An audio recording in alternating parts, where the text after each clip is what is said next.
Welcome to the Mental Edge.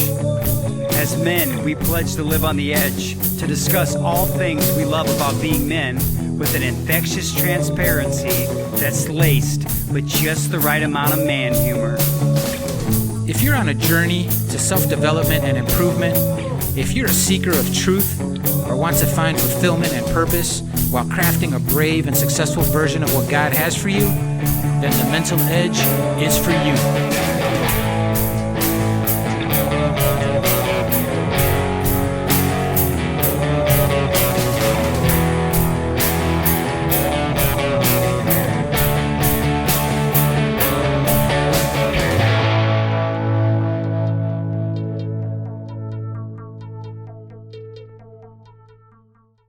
But I was just thinking as I was coming over, I was like, man alive, normally I'm the one that's used to doing this. Yeah. That is exactly what we're trying to capture, Chris. Yeah. Because we know that one of your superpowers is you're a storyteller. You almost know how to direct. And you did it downstairs to us in our conversation. Yes. Nice try, Chris. Let's get one thing straight right out of the gate. This is about Chris. We loved it. Here we're talking to you, and you go, now tell me how this started. Yeah. And then I'm like, here we are. Yeah. So I appreciate that glimpse into what we knew was coming. So we're going to keep redirecting it back to your story, though. Yeah. You don't mind? I look at it as just, you meet people, and they're essentially going to start telling you something. Yeah. And then by the end of that conversation, you could be smarter. Yes, you can. Or you could just have meaningless conversation like, did you see that running back from Tulane? He's got a 3.4, blah, blah, blah. I could care less about the running back from Tulane. And he could be a great guy for all I know. But sure. I really don't. I really don't care.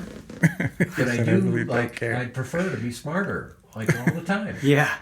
But let's get on with the show. Yeah, you tell me what to do. With it, Chris.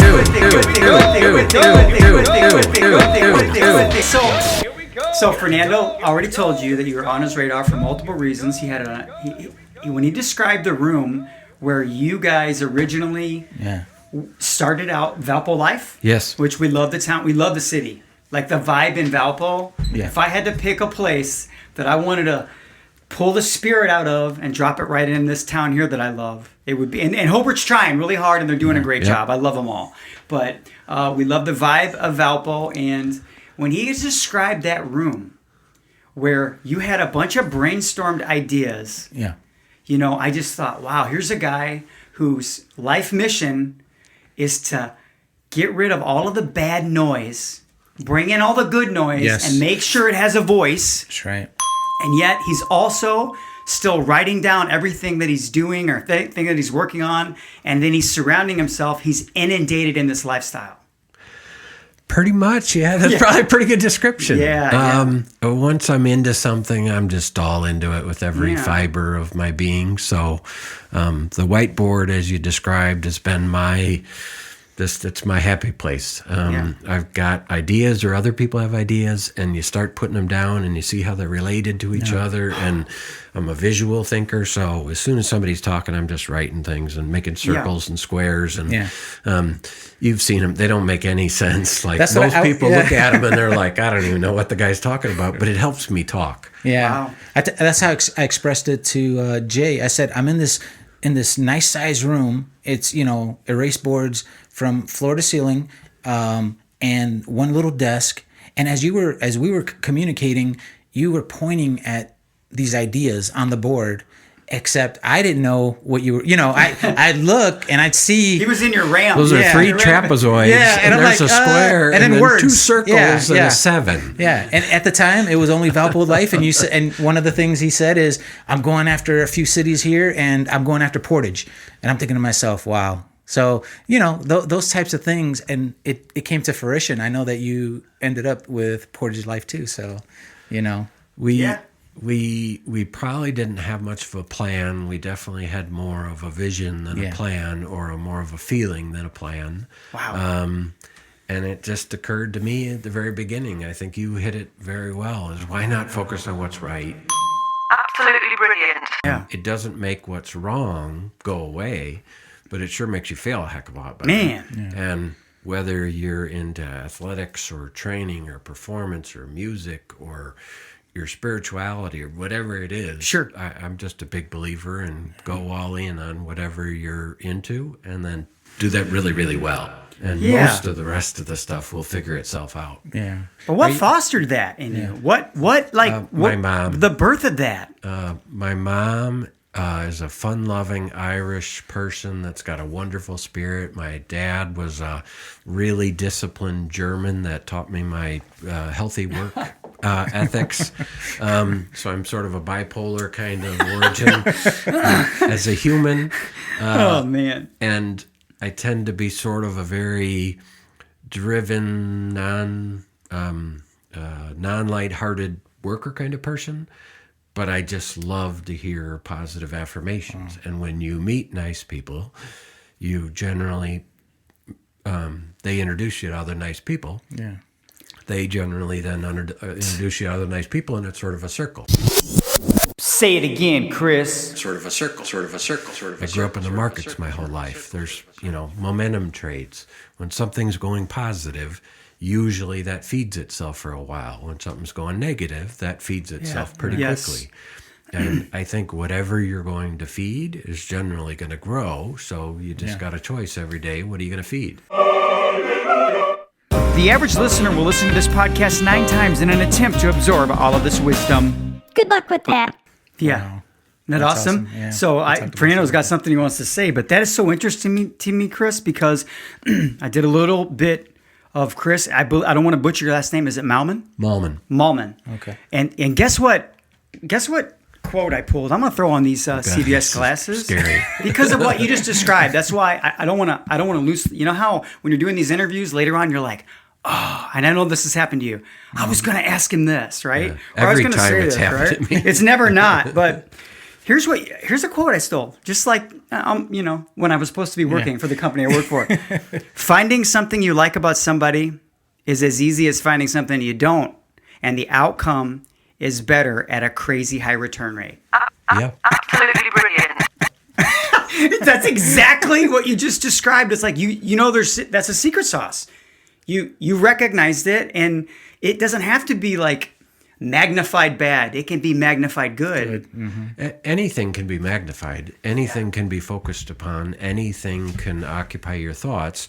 You just have a choice what to do every single day. Wow. And I think part of what you guys are doing in this podcast is talking about how men have a choice of what they're going to do every single day and how they behave and what principles they follow. And I'm a pretty old-fashioned guy, and I mostly follow, be a good husband, be a good dad, work your hardest at your business. Don't do stupid stuff because bad things will happen to you if you do stupid stuff. If you generally try to do smart stuff, you'll probably be a little bit better off.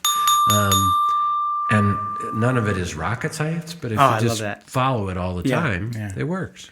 Are you originally from Indiana, Chris? No, I'm born and raised Chicago in the suburbs. Okay. My dad worked in the financial markets. My brothers and sisters and I, we all sort of gravitated towards that space as we got out of college. So my first job was on a trading floor, being a runner on the board of trade in the Merc.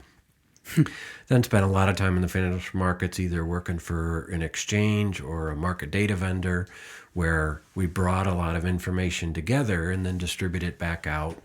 But in that world, so it's somewhat similar to what I'm doing now, but that world was crude oil quotes and Dow Jones news. Yeah. And what I'm doing now is Boys and Girls Club and, high school girls, sectional championships. Yeah. Jay wondered. You wondered exactly what his background was, right? Yeah, we were really, really interested in knowing. Like, I spent everything 100% related to trading somehow. I'll take 2 shares of GameStop for $150,000. But I wasn't really a trader. I was mostly in providing services to traders, whether it's an exchange or a brokerage firm or market data vendor. And most of the time I spent running a market data company where we had to bring in information from exchanges all around the world. And you had to bring in tons of news sources. And then a trader we'd bring it all in, put it all together, and then distribute it back out. And then a trader would look at one of our terminals, it was called, And it's basically like our web app back in the days, pre-web. But people would look at price quotes, news, charts, analysis, and they'd gather trading decisions. So I met, working in that business, I met my wife about 30 years ago. Congratulations. And That's nice. that changed everything. That's great. So I grew up in Chicago. We met at the Board of Trade. I worked, she grew up in Valpo. Oh, okay. So she's from she's from Northwest Indiana here. She's definitely what brought me here. We lived in Illinois for probably the first half or so of our marriage. And then when my mom passed up in Illinois, where most of my family's from, that sort of gave us the mental okay that we're going to move down here by where her family's from. And that's ultimately what led to me starting the business, is because I wasn't from here, and I tend to just absorb tons and tons of information. Yeah. And so as soon as I came here, I'm like, okay, if I'm going to live here, I better know everything about it. So Wow. I'll read both papers, or 3 papers at the time. I'll watch the TV station that was in Maryville for a while. I'll listen to the radio. I just want to consume everything I possibly can about this place if I'm going to live here. And in consuming it, I found a lot that I didn't like, and that's ultimately. I appreciate that honesty, Chris. There was probably there was an air that you're like, I want to change it. It just seemed a dichotomy to me, because I was meeting people in Valpo and Portage and Chesterton and Hobart and all these other communities, and they're really nice, and they're super hardworking, and they're very grounded, and they're very honest, and they tend to be scrappy, and they're generally more humble. They're, it's a different mentality than Chicago, and I just found a lot to like. But then I found that when I opened the paper, it didn't really describe what I was finding. Wow. So I just went to a couple different media outlets, and I said, I don't know anything about local media. I know about electronic media, but I don't know anything about local media. But it seems like you're missing a slice here, or there's an undue focus or an undue dramatization of what's wrong versus, why don't you at least give them a good solid balance of what's right? Wow. Yeah, the good news. That's interesting, because having been in the trading world, there was a point where you're like, this is marketable. It's valuable. It wasn't just, hey, I'm going to invest in it for my sake, because there was some nobleness in that. You're like, I got to get the word out that there's good news.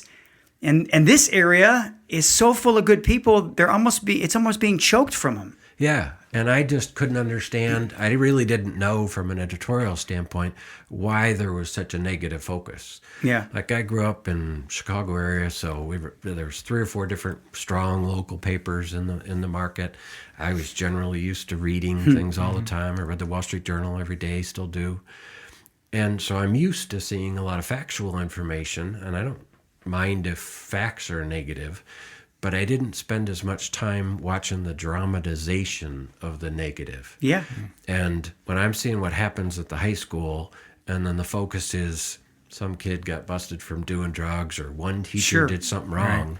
And I'm thinking, okay, but there's like 2,000 kids at that school. And by and large, they're really doing pretty good things. Right. Some of them like exceptionally good things.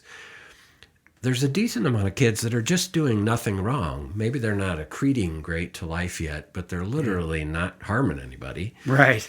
And then there's a small group of kids that are doing something stupid, like we all probably did when we were kids. Sure. But I don't know that they have to be the storyline all the time. Yeah. And why couldn't the Eagle Scout? Why couldn't the kid in the band class? Why couldn't the volunteer? Why couldn't the kid that was working the chess club, or whatever the heck it is? Why couldn't that guy be on the front page of the paper? Mama, did you see my face? I'm on the front page. I'm on the front page. Right. Yeah. He or she definitely deserves her shot. and we needed it as much as they did, as much as they deserved it, right? I heard you say a couple things earlier. You mentioned that you came from is it a large family? You had a lot of brothers and sisters? No, just one brother and one sister. And you sit as the oldest? Youngest. The youngest? I was the baby. Wow. Okay. My brother probably, he took the brunt of the parenting because, sort of my parents learned on his dime. Then my sister was sort of the fair-haired girl in the family, and she was, very well liked. I was a little bit of the salesman probably in the family, so I was probably sounds like my son. He's the youngest too. I was probably the one that knew how to play mom and dad pretty darn good. Oh, wow. I got to talk to you more about this. But just grew up in a very close family, but in a family again when you talk about communication styles, in a family where if we were going to have it out, we were going to have it out. We were going to talk about things. Okay. I knew exactly what my parents thought about things. They knew what each other thought about things. I definitely knew there's a way to do things, and we're not going to be shy about communicating it either. Yeah. Did your wife was she raised the same way, or was it a little different? Absolutely, completely. So how does that work? I think her parents had one fight maybe in their whole lifetime. None of it that raised a voice or whatever. And when my wife and I were married, probably just maybe a year. This is a funny story, but we were probably married a year. Right. And we had a fight where I was saying, God, blah, blah, blah, blah, blah, Yeah. blah, blah. And she's saying blah, blah, blah. And she starts crying. And I said, what are you crying for? And she's like, are we going to get divorced? Babe, are we getting a divorce? No, honey, you're stuck with me. Wow. Oh, man. And I'm like, Man, what? That's a great perspective. no though. one You're like, threw a dish. No, we're going to dinner. Like, Yeah. I mean, no, this is nothing. Yeah. But, so I grew up in a family that had a pretty good, healthy exchange of communication. And if you go on a trading floor, if you watched any of the videos, Yeah. all those people on the trading floor, they have a very healthy dose of communication. Yeah. Like Yes. if they're thinking something, they say it right then, right Wow. there. And so it develops a little bit of a thicker skin of communication, but Yeah. it's not for everybody. Yeah. Sure. So when I told my wife, like, oh, stop worrying about it, Yeah. it's not like she stopped worrying about it. Right. Well, she was brought up completely different. Yeah. And that's why I asked it. I know sometimes you're bringing two completely different people into one place, and like you said, if the way you were raised, yelling is accepted and that's okay, and if she was raised in a completely different way, sometimes that can How do you guys raise your own children? I think it's you learn from every single mistake you make. Yeah. And as a parent, you just make thousands and thousands of them. Yes. You'd be riddled. My oldest is 37 out in California. You have a 37-year-old? Yeah. Wow. I started when I Holy was 11. That's right, my lady friend. Why don't you meet me over by those monkey bars? And some of this juice box got your name on it. I'm he looks amazing. Oh my God. All right. Not too far off from that, but That was an interesting fifth grade, Chris. Yeah. I was let's just say I was an early achiever. Yeah. That's All right, a so really nice way to put Yeah. it. So But no, my oldest is 37. He's out in California. My next is 33. She's up in Illinois. Okay. She has my two grandkids. So now I get to learn Wow. what that's all about. Yeah. Then I've got a 25-year-old rocket photographer down in Cape Canaveral. wow. How cool is that? Then our youngest is 21, and she is graduating in May and going on to be a nursing student. Wow, man. That's really exciting. cool. But you asked, basically, how did you put two personalities together and parent? I think you literally you decide that the two parents are on the same team. Yeah. And then you figure out what to do. Yeah. And I think any struggles I've ever had in life with parenting were exacerbated if the two of us weren't on the same team. Yeah. So more often than not, like 98% of the time, we figure out how are we going to parent, not how are you going to parent, and how are you going to parent, how I'm going to parent, you're going to parent. No, like virtually every single decision we've made, we've talked about it. One of us might be stronger on something. One of us might, be more accommodating on something. But there's never been a time where we said, here's 2 points of view. There's a point of view, and it's your parents. The hierarchy is established in this house, right? Yeah, I love it. I wouldn't say that the kids love it that way, but I do think it's actually good for it's kids. beneficial. Yeah. And I think all my kids, my oldest and my youngest, they all know I'm in it for mom and then everyone else. Yeah. And it's not that I don't love my kids. Right. It's not that I don't love my extended family or my Yeah. in-laws or anything like that. But I made a commitment to my wife. Yeah. That's right. I have these other family members around me. Yeah, I told Jay that I got a chance to like see you from the outside in, business wise. I feel like, and then operating this, as an entrepreneur, operating again as a successful business here in Northwest Indiana, and then I also got to see a little bit of your personal life. So that's one of the reasons you were on my radar, is because I seen that family dynamic and how you interact with your children, with your wife. I told Jay, I was like, every picture I see, he's like hugged up against his wife. He's crazy about this woman. Yeah. Well, have you seen her? There you go. I mean, I'm not a dumb guy. Yeah. Yeah, Love it. I know you shared a story with us on how you met. Could you recap that real quick? I love that. I've got one of the unique, actually 100% authentic and true love at first sight stories where I was working at the Board of Trade and a friend of mine, Jim Crystal, and I were getting introduced that day to a new woman that was going to be working with us. Her name was Natalie. And I didn't really think too much of it. And they walked around the office, and I was the first office they came by, and they turned a corner, and this woman named Beth Hill said, Chris, this is Natalie Kavanaugh. She's going to be working with you. And I reached out, and I shook her hand, and I looked in her eyes, and I just knew I'm definitely going to marry that girl. Hello, Natalie. It's so nice to meet you. My name is your husband. Like, there's no doubt about it whatsoever. Right.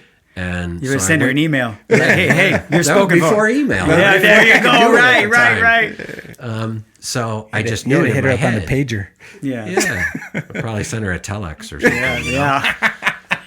But I knew it, so I waited around a little bit because they were going to then walk down a little corner of the office and say hello He had to it Jim, mapped the out, other guy. Yeah. And I said, okay, I'll wait a second. Then I ran over there, and I'm like, hey, did you see the new girl? Or did you see her? And he's like, what? I'm like, the new girl. And he's like, oh, yeah, she's cute. I'm like, cute? I'm definitely going to marry that woman. Like, that's my wife you're talking about. Like, I love it. This is Yeah. it. She loves when you tell this story, too. I hope people have asked you this story, and I hope it gets you brownie points. Yeah. She brags about it because she's like, a lot of husbands might make that story up, but like, she worked with Jim. Yeah. And, Yeah. he's just like, yeah, the guy's totally nuts about you. It's crazy. That's awesome. Yeah, that is really, really cool. You know But what? sometimes I mean, sometimes it takes you a long time, but other times, like, you just know there's a mental, spiritual connection that just says, boom. And then that connection pays itself forward as you're married, because that connection is the same exact thing when you come in and you start a business and it's probably the dumbest idea you ever had in your whole entire life, and you're losing bags of money like nonstop, and every Chris. single thing tells you it's the wrong idea. And then you walk into the house and you look at your wife and she just looks at you and you know it's all okay. It's all okay. Yeah. And Dang. there's lots of times she gave me that look when it absolutely wasn't okay. Yeah. But I knew it was okay because we're in it together. And once you're in it together, like, none of the rest of the stuff really matters. So here's And if you're not together, all of the rest of the stuff matters way too much. Once more with feeling. All of the rest of the stuff matters way too much. I like it. Love it. Yeah, you're right. Now, the funny thing when you say about that, and you talked about, there was obviously a point that you must have just alluded to, a point that, hey, like, this didn't always go exactly the way Walt Disney would have wanted it for us. Right.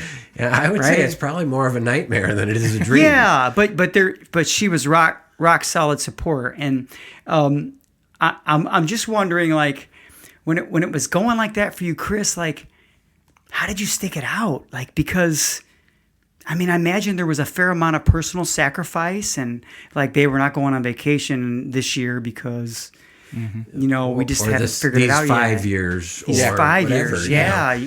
But it's because of that relationship. Yeah. You can't really do, I don't feel like you can really do anything without somebody by your side. Yes. I don't think people are meant to live alone. Yes. I'm not a super social animal, but I love spending time with my wife. Yeah. So when you go through those times, you basically wonder, I looked at it, and at the very beginning when I first suggested it, most everybody said, that's a completely bad idea. That's never happened before, so thus it really probably can't work because nobody's ever done it before. Who's going to click that? That's what we say right now. I mean, the guy that was just a massive inspiration for me was the publisher of the Times at the time, and he said, there's no way that could work. But honestly, he leaned across the table and said, but honestly, when that fails, you seem like a bright young guy. I'd love to hire you. And wow. So of course I had to do it then. Right? He's like, he bet against you, but at the same time, he was all the fire you needed in that moment, right? He was all the fire I needed. And I guarantee you there was probably 20 times in my first handful of years where I'd be shaving in the morning and I'd be like, no way, he can't be right. Like, Wow. Because I looked at it as either good news can't sell, it can't be popular, and that would be fairly dark for humanity. Or I'm just not smart enough to pull it off, and that would suck. And so while in the first years where it really did look like it's not going to work, I mostly looked at it and said, that's because I'm not making it work. Like the principle. Wow, what ownership right there. Well, it has to be. Like yes. You're the guy. Like if you're going to start it, you're the guy. That's it. You don't have another choice. So I couldn't go home and tell my wife, why did you do this to me? Thankfully, she didn't, when I come home, say to me, why did you do this to us? Oh, man, that's so golden. Yeah. Here, hold on. We call those mousetraps. Mousetraps. Okay. That was definitely a Right? mousetrap. That was crazy. Yeah. Wow. Man, I love that. But you just, so you got a dedication to doing it. Yeah. You definitely have a fear of failure that is just, if this fails, think about it. If you're going to go say, good news should work. Yeah. And then it doesn't work. You're the guy that failed to prove that good news works. Also, So it's a lot of pressure. Yeah. Don't we see kind of like this thing where they always say like good news travels, bad news travels faster, and all the you're going against all of those things, And here we are. How many years have you been putting out good news now? It'll be 12 on March 23rd. 12 years. 12 years. That's we awesome. started with me and a couple of people above my garage, in a hot, sweaty room above my garage. Yeah. And now we've got 15 full-time people and about 8 people in the field. And then probably what we're proudest of the most is we've got 25 kids on a student journalism team. Wow. Throughout the whole region. We look for a kid from every high school in the region. And then we train them how to be a journalist. And they go on to college and they go on to media jobs. And they're great sources of knowledge and insight into what's happening at the schools. But it's probably one of the more fun aspects of what we do. Wow, that's pretty rewarding. I got a chance to teach 1st through 8th grade for 3 years. And it didn't pay anything, but it was so gratifying to see these kids, like, in the beginning, especially like, kindergarten, 1st grade, when they're learning the alphabet and they don't even know what that is. And then by the time the end of the year comes, they know like the whole alphabet, they know the sounds. That's so cool. They know. I feel like, those kids that are in your program, they probably get, they get a lot of that. They're with a seasoned veteran that's, mentoring them through this, navigating this course with them, and they get to ask you questions. They get, I think, wow, I didn't know that you did that, and I think that's amazing. Well, Kudos to you. I'm lucky that I've always had people around me that can do that. Yeah. I think internally they definitely know he's got a lot of ideas, and you just got to get him off that board and try to have them figure out whatever any of those hieroglyphics mean. Yeah. So you surround yourself with smart people. Yeah, you have to. Yeah. Because my mind's going a million miles a minute like that. That doesn't always equate to great interpersonal human communication. Gotcha. So we got a woman, Katie Grable. She looks after our #1 students. That's the student journalism program. Yeah. Okay. And she's a coach by nature. And so she can really talk to the kids in their language, and she can coach them, and she can help them along. And I'm good to come up with the idea of the program, but then you got to really have awesome people around you that could go do that. Yeah, Chris, you know what? A couple things I want to say, because I don't want to lose my train of thought, because while you're saying things, my mind is going 1,000 miles an hour. One is, I love that when you're utilizing these kids and they're coming to you, and now they're the deliverer of good news out of what they're already invested in. You're also sowing into them, hey guys, later on in life, you can say good stuff. Yeah. And it's going to matter, right? So their first experience with communicating, on a mass level, is that good news works too. That's phenomenal. And second of all, you're interesting to me in general, because like Junior, he loves to peg people. I shouldn't say peg. He loves to know where they came from and what order they were born in. Okay. But when you described your father, that's probably why you don't have the normal traits of a person who was born last. It's not like you had to be nurtured. The way you were raised, you don't have those things going on with you. That's why I was off. I'm like... And then you're giving that stuff to these kids. And then the last thing is, I don't know how you give interviews, because I feel like you listen really well, but you're thinking at the same time. Like, I can see it. That's definitely my biggest challenge, is that I'm always thinking. I can't definitely attest to being the best listener. I would say my wife and Jenny, my right-hand person at the office, like all those people would really challenge you if you said he's the best listener. I'm listening all the time. I listen to every cue you could possibly have. I don't always necessarily have the patience to sit and listen, but I'm always thinking. Wow. And it's like everybody else. It's everyone. Your best attribute is your biggest challenge. I'm not exactly the easiest person to just say, hey, let's just hang out and watch sports. That's not really my thing. Yeah, you're right. Sports are cool, but I'd rather analyze sports or analyze business or look at situations. The brain doesn't shut off a lot. Makes me nervous when that goes dark. Yeah. But it's still rolling. Junior was getting ready to ask something, Junior. He always looks at his phone, because he's also got a bunch of great things we like to ask that are just personal to Chris, I like to call it rapid fire questions. Okay. And I'll do my best. And just, I like to always preface by saying, like, these questions can be answered right now, right? And you can say, I like chocolate ice cream today. Tomorrow you could change your mind. Yeah. It's nothing I like that. chocolate ice cream all the time, forever and ever.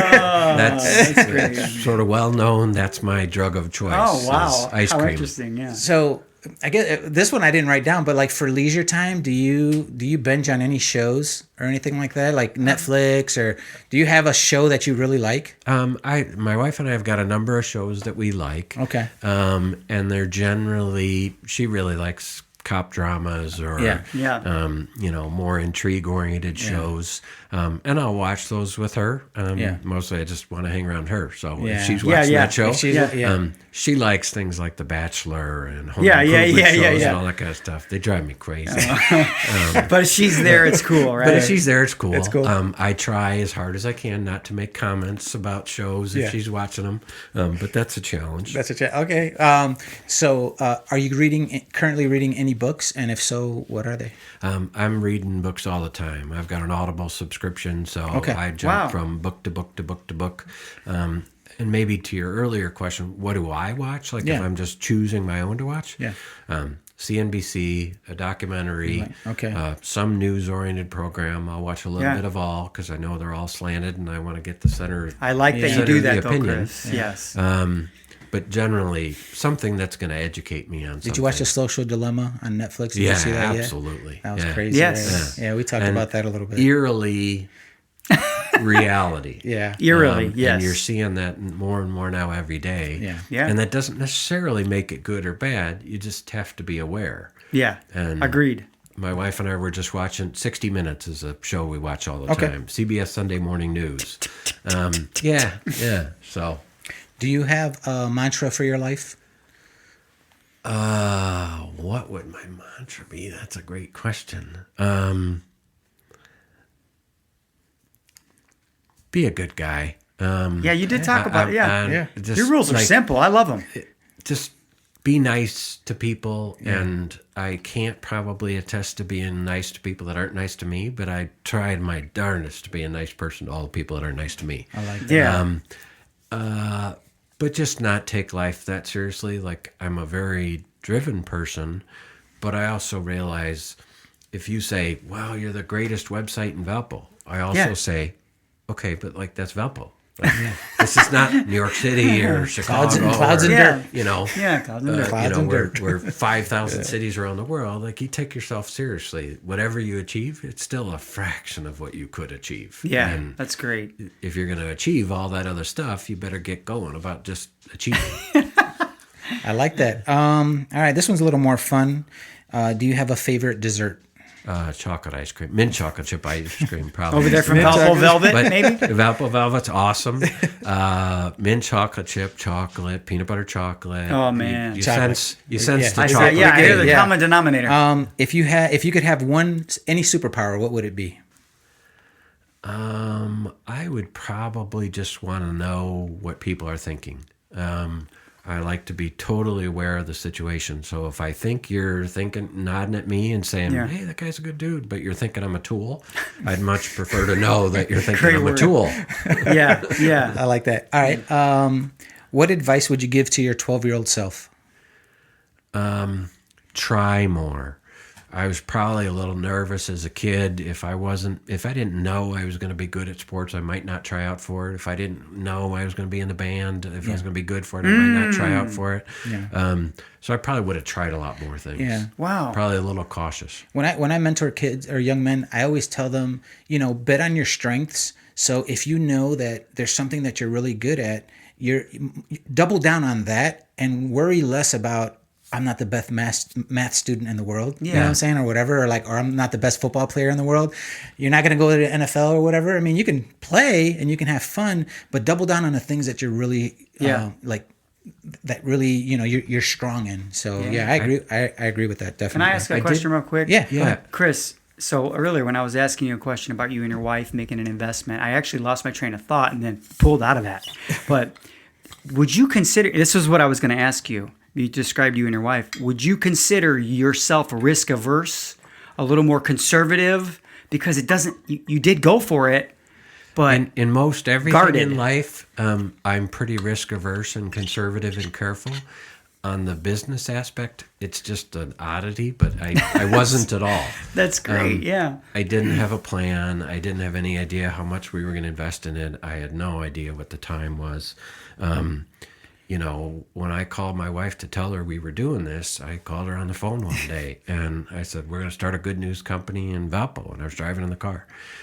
And she's like, since when? And I said, well, I just left Munster six minutes ago. So that's pretty much it. Oh, yeah. And she said, well, what's the plan? And I'm like, well, I just told you the plan. I'm going to start a good news company in Valpo. Yeah. And she's like, and there's nothing else to the plan. I'm like, we'll figure that out. Oh, I get it. The plan so far is that we don't have a plan. I'm so excited. Yeah. Come on, it's not that big of a deal. And then she jokes with me sometimes because the third question she asked is, so are you going to need any help? And I said, maybe just a little bit in the very beginning. Well, she's our CFO and does all of our accounting. That was awesome. She pays 40 people a month and figures out taxes, legal. Wow. And you get to hang out with her. Yeah, and I get to hang out with her. And I don't have to pay her anything. Yeah. It's just, so that's great. I've gotten the better end of the deal, on every aspect, everywhere. Wow. That's awesome. Okay. Something that you like to do when no one's looking. Sing in the shower. Man, everyone has this entertainment thing that they do that's secret. Yeah. Yeah, that's I don't know. That's what all else right. do I do? Yeah, probably sing in the shower. You seem so busy, Chris. We wonder if there's a whole lot of Chris time, to be honest with you. yeah. For me, it's not like I'm wedded to work because I have to. I enjoy doing it. Yeah. I don't, It's your passion, so I it don't kinda see works out. retiring ever. I would just, I wouldn't enjoy it. Right. Wow. Can you do any impressions? Oh, that is a tough one. I don't think so. That's fine. All right. It's just a skill I don't We're have. still waiting, by the way. We've asked this question from the last 4 or 5. And then happiest memory to date. I think we probably already answered that one, right? Yeah, unless there's one. Unless there's something else. The minute I saw my wife, and then basically every other moment I've had with her, and the minute each of my kids were born. Like, your kids transform you. They do. Whatever you're doing in life, it really doesn't mean jack compared to, what we're, I think, proud of is all 4 of our kids are very independent. They're very confident. They're each dramatically different from each other. Yes. And they're very comfortable in their own skin. So this one are all very, very different, and they're all very comfortable being who they are. And that's probably the best thing in the world. What a great thing for a parent, right? Like to get to a point where I'm not going to say you'll never worry, Chris, but you almost know their needs are met.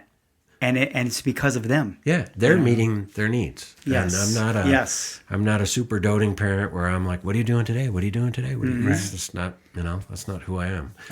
We're lucky to have very independent kids. I love that. Wow. All right. Most influential person in your life, and what lesson have they taught you? It's got to be a dual, just because they taught me different things, and it's my mom and my dad. My dad taught me work ethic, smarts, discipline, routine, stick with it, grit, whatever you want to call it. And my mom taught me all the humane aspects that I have, and that's probably the person I would like to learn from more. I got plenty of my dad in me. Like the next decade or two, I want to keep on being a little bit more it's like my more mom. That nurture in you, right? More that, That's not my best trait, but I'm working on it. This is a 2-part one.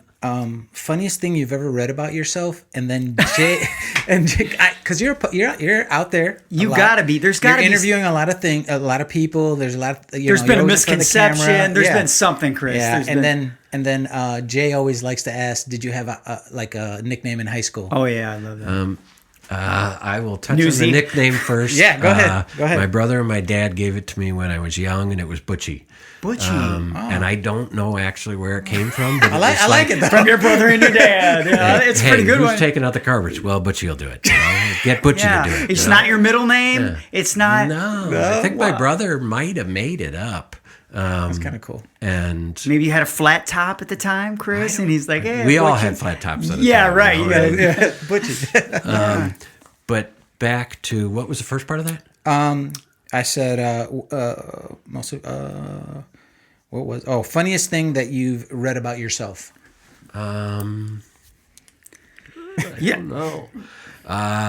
Probably he's a really nice guy.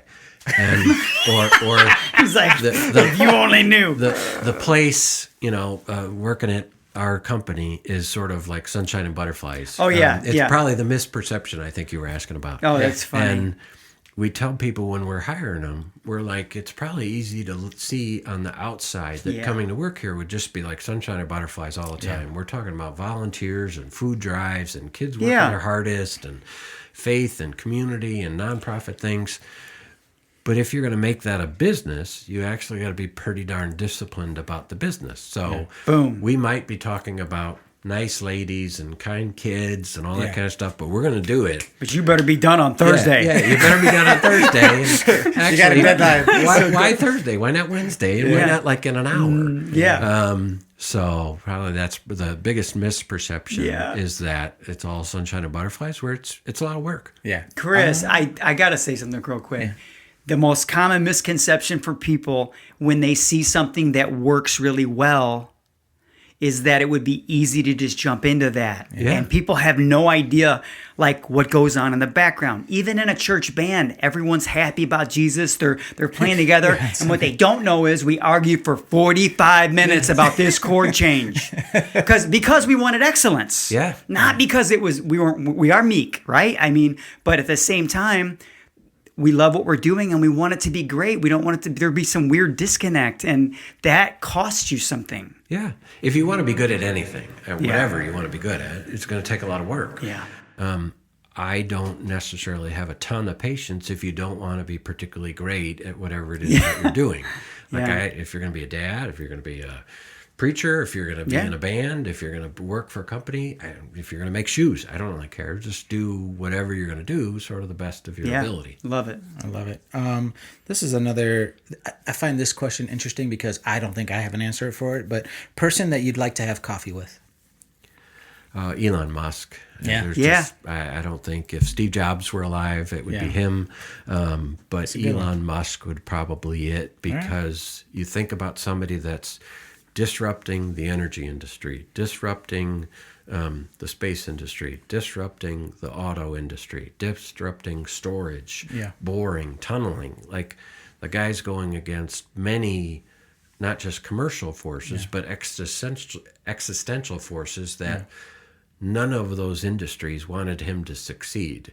Yeah. And they worked It's really, extraordinary. really hard to make sure that he didn't, and he did. Yeah. And it didn't happen overnight. Yeah, it didn't he happen stayed overnight. vested. And he was just about broke lots of different Several times. times, yes. And probably will be close to again at some point in time in his life because he makes big bets and he makes big risks. But in starting a business, I knew doing whatever part of the business was going to be challenging. I didn't necessarily know who might not want you to succeed and how challenging that might be. That's a great point, right? I think we had an episode on things just on talking about just what you just mentioned. So yeah, definitely that is a challenge. I'm almost done here. These last 3 will go by fast, and then I got one that require a little more thinking. Your favorite movie? It could be top 10. It doesn't, I mean, it's God. What would I say? I know Brian's song is the first Okay. movie I actually ever remember as a kid. All right, and then best gift you ever received? It's got to be something from one of my kids that just meant a lot as a kid. Who do you go to for advice? My wife. Your wife. And then this one, if today you had to start over, completely over, okay, and you couldn't have anything you couldn't reference anything that you currently have right now. All you can use is your mind. Everything else is gone. And what are 3 words you would leave behind? Oh my gosh. I would just have to say passion, knowledge, and love. I like that you keep them all with the theme was the same from the beginning of this entire episode to the end. You're consistent with that. Well, that about sums you up, Chris. Yeah, Like it does. That's what I love about it. Consistent sometimes is explained as inflexible. Oh, okay. yes. So I think I qualify for both. Yeah, I like that. You're probably right. That is very interesting. And the last. Let me just give you a little bit of history about that chair there, Chris. The last 4 guys who've sat in it were, well, you're the 4th. Was a politician, young politician. Josh. Yep, I We know love him well. We love the hugs. Josh is awesome. I love Very him. authentic. Yeah. So good. So I just love him. I told him I'm going to be voting for you for a long time, young man. So was Jesse Casas, Okay. who started his own business. At some point, was a drug dealer in life. Johnny James, local artist, making like into Nashville, streaming hundreds of thousands of times. And then you, and all of those men who are good men, maybe not always been good men, but are good men right now, they can't stop talking about their wives, Chris. Every single one of those guys acknowledge the presence of their wife in their life being integral to their success. Not scared to say that I needed her. And men like us, 3 men getting together, I think that one of the things we tried to tackle, Chris, is that there's a lot of men sitting on the couch. They're really unhappy with their life, Chris, and they haven't made a decision to sort of embrace manhood. And then when they do that, they're not threatened by their wives who pick up the ball every time they drop it, Chris.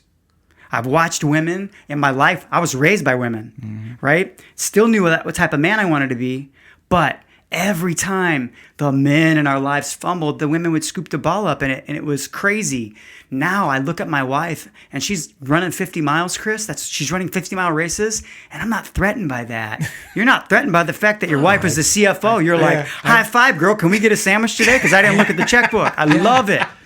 That's great. We're in the process of, and we've been doing it forever, but we're in the process always of just growing our people. And currently, the 3 people that lead our company are all women. Wow. And why? Because they balance service and accomplishment and ethics and hard work and logic and common sense. And I'm not threatened by women. Yes. They're awesome. That's right. I just want to be in concert with ones that are going to make good decisions. Yeah, man, that is incredible, Chris. I really don't have a whole lot more for him. No, You got something? me either. That was a great conversation. Yeah, Chris, getting you in here was so important for us because exactly what you're doing, we're trying to do it, what's the primary medium? When you started, what was it? Valpo Life was our very first one. And it was 2009. Digital? All digital. Website. We were on, the social network, so to speak, Twitter and Facebook at the time. Then we launched about a year later, so we launched Portage Life. About 2 years after that, we launched LaPorte County Life that serves Michigan City, LaPorte, and that whole area. Then about 2-3 years after that, we launched Northwest Indiana Life that focuses all on Lake County. And then our next one will be this fall out in South Bend in Michiana. Oh, man. And then ultimately, I'd like to be the USA Today of good news everywhere. Yeah. I love it, man. National is international, Chris. We are rooting for you, man. We really are. I mean, goods everywhere. Yeah. It doesn't take a rocket scientist to figure that out. It's everywhere. It's just a matter of going to the places that really want to embrace it and then doing a great job embracing it. Yeah, man. Thank you so much for your time, Chris. I appreciate this immensely. I'm not normally on the, I know. on the interviewee side, so it wanted makes me you a to little be bit nervous, there. but hopefully I did okay. Oh, you did great. Yeah, so one of the things we like to do at the end, Chris, is we like to say who we are. And then at the end, he'll say the Mental Edge podcast, and you'll say, I hope you're okay with this, we out. My name is Jay Wakasey. I'm Fernando Lopez Jr. I'm Chris Malhmann. This is the Mental Edge podcast. We out. We out. We out. We out. Oh, man. Music.